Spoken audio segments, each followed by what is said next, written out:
Teacher Bird will leave you baffled and amazed, even as trainers. So before we call in our bird, I'll be asking two numbers between 1 to 20. So first number, what's the number?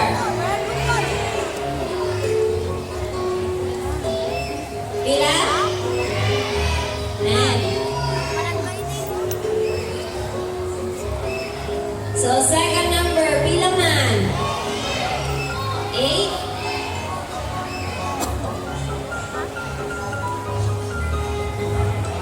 So now our equation is 10 plus 8.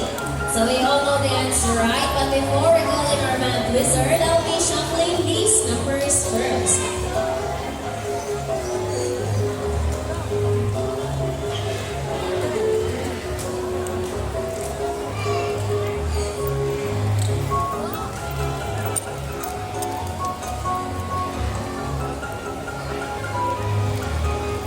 So the numbers have been shuffled. Now let's call it. Our math wizard